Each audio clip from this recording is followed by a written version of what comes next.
Hi everyone, I am Ikra LinkedIn Valley Facilitator at Rahani School, Karangi campus. As you guys know, I do interviews on daily basis and invite an amazing and special guest on my podcast, on my interview on daily basis. So today I have another wonderful and special guest. Her name is Miss Jennifer. So yes, we will talk about something like anxiety, tension, and mindset related. This topic is related to like mindset. So, hi, ma'am, how are you? I'm good. How are you? Thanks for having me. Oh, I'm thankful to you that you joined me, and I'm fantastic by the grace of Allah. Okay, so can you please introduce yourself? Sure. My name is Jennifer Asida Carabin. I'm based in the United States, around the central region, the Midwest. I was born and raised here, but my parents are originally from the Philippines, so I'm second generation Filipino American. Yeah, I would say that. So I was a nurse for about 20 years. Oh, okay, right. Yeah, I was a nurse for 20 years because, at least in my community, when you look at the history between the United States and the Philippines, like had a lot of need to fill up labor positions, like in the healthcare industry, like historically. So the Philippines being, strong in English speaking, sometimes they call it the brain drain. The best way to migrate over to United States is to get licensed in nursing. So there's a whole like generational pattern with that. And so I did the exact same thing. What my mom told me to do was to become a nurse. And but I found that I wasn't really fulfilled in that profession. So I had to be very honest with myself and listen to that inner calling that there was something else that I needed to do other than to be a nurse, So because my real nature, and I encourage everyone to pay attention to this, is my real nature is to be very creative and to be very free. And so later on in my journey, I had a girlfriend who introduced me to these ideas of becoming an entrepreneur, becoming an entrepreneur. And then I realized that that's actually truly who I am. Like at my core is to be very creative and to dictate my own time. So it's been a very interesting journey transitioning from the employee mindset over to the entrepreneur mindset. That's been a big part of like navigating that transition. Yeah. Oh, okay, great. That's so much amazing and so lovely to hear. So, can you please tell me that when did you started your journey as a nursing, and how much time did you spend in nursing? Oh, sorry, Ikra, I can't hear you. I think you're muted. There you go.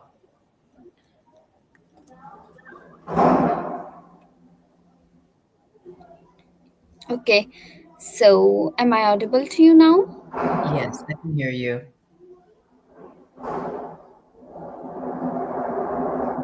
Okay, so I have a question like how much journey become a nurse?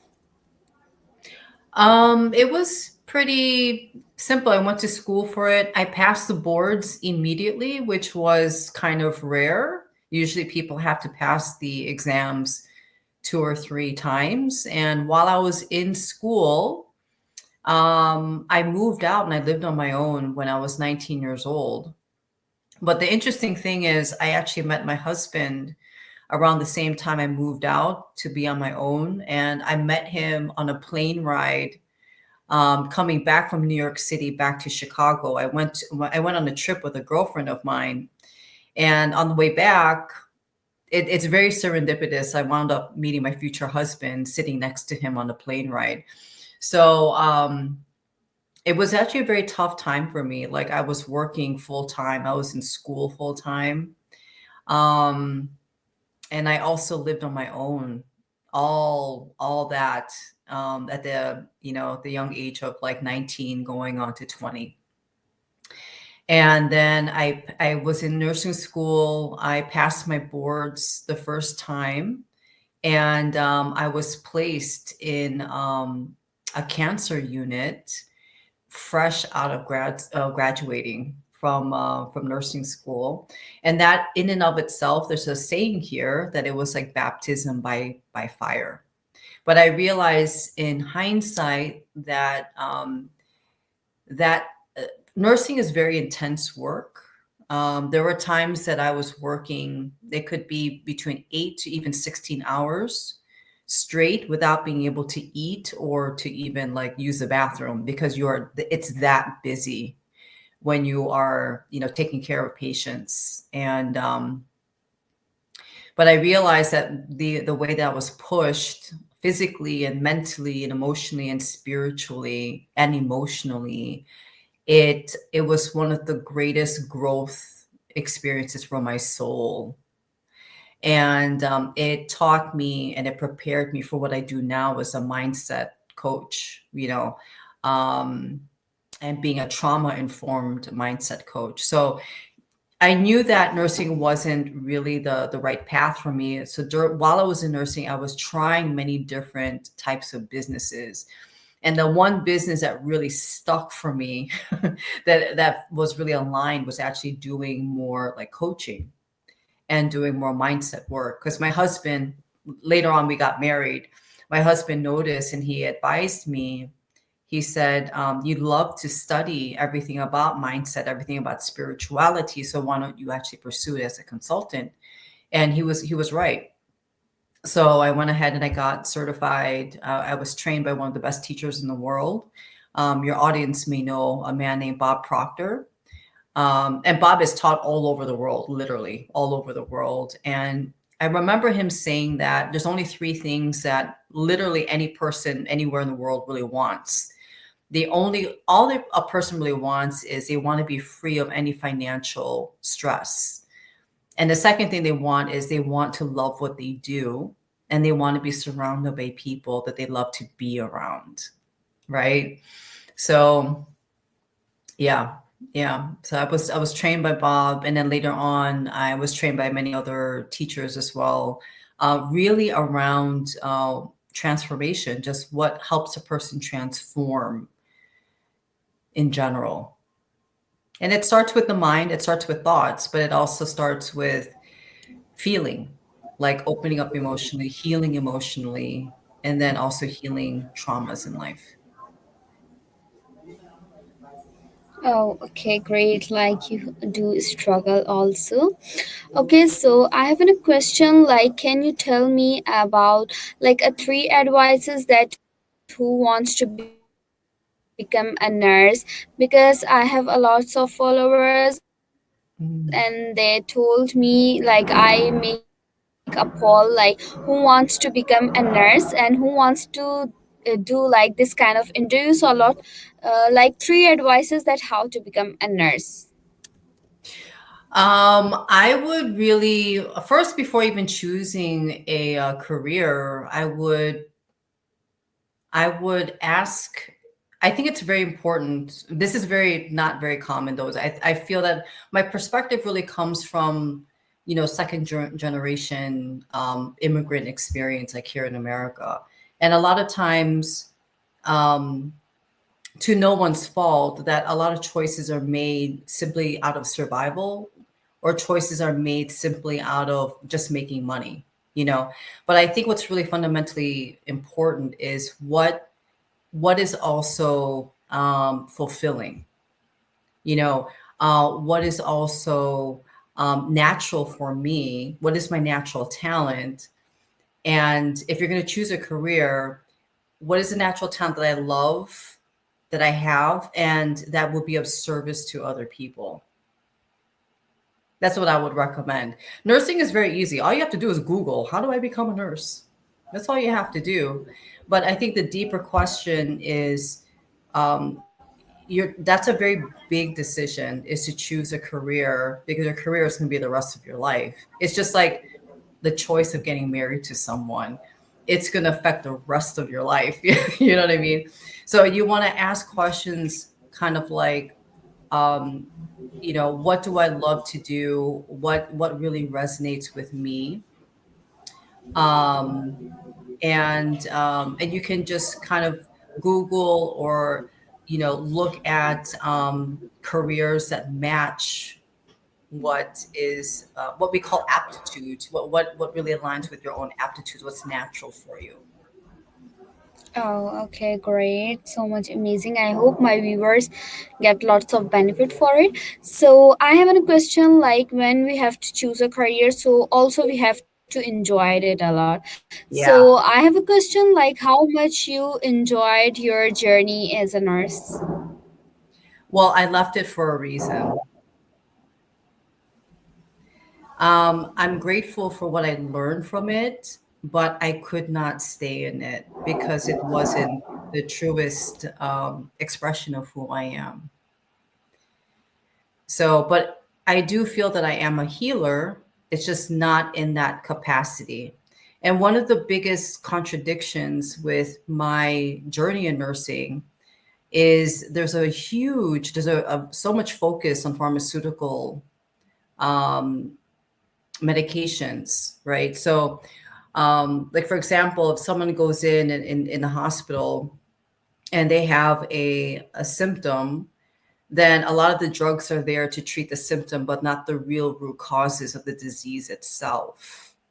But from the Western sense, I'm not talking about like Eastern type medicine. I'm talking about specifically the type of medicine that's practiced here in the United States. It's very good for like, let's say surgeries. It's very good for if there's like a car, life and death situations. But when it comes to chronic conditions, not really, not so. You see a lot of like medical doctors now, like moving more towards functional medicine, like more towards healing the body through food and natural means versus just trying to push so many drugs on a person just to, a drug may help a symptom, but then there are other side effects from taking that one drug, and you have to take other drugs to deal with the side effects of the original drug.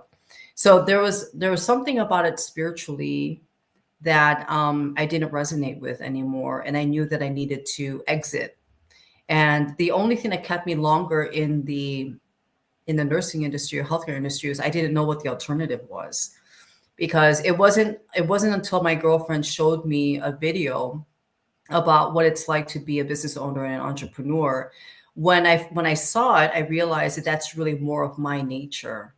So when I saw an alternative, I go, okay, now I actually see a new model that I can nurture and grow, where the old model would starve and just quietly die.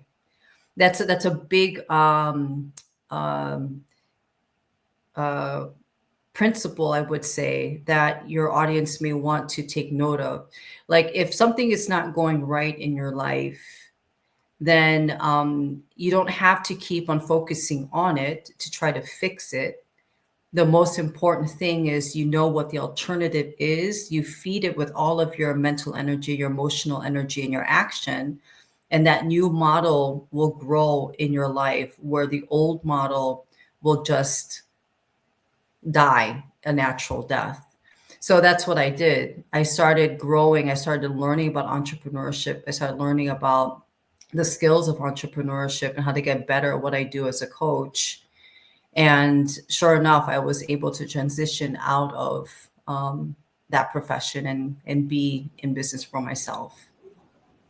And now I control my time and I'm much happier. Oh, great. Like you explained it very well. And I enjoyed it a lot. And the way you are talking is so much sweet and amazing. I love it. Okay. Okay, so I have a last question. Can you, like our interview time is ended now, but I have a just last question that can you give me a beautiful and a good advice for me and for my audience also? Good advice. I would really focus on and honor what you want in life. I would get very clear on what you want in life. Get very clear about, and if I could speak to my younger self, it's really about being very good to yourself, being very loving to yourself, because when you have that beautiful foundation in life, it will help you in every area, in your relationships, in your finances, in your family, with your friendships, with your relationships in the professional level, is to have a very good sense of yourself, respect for yourself, your own mental health, your own spiritual health, to make yourself priority. I would highly, highly recommend that.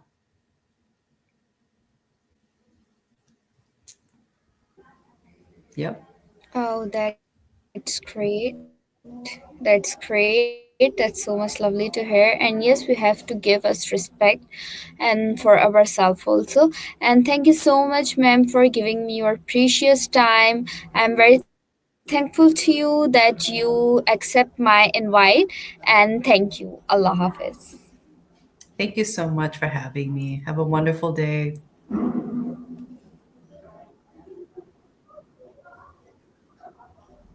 Okay, bye bye.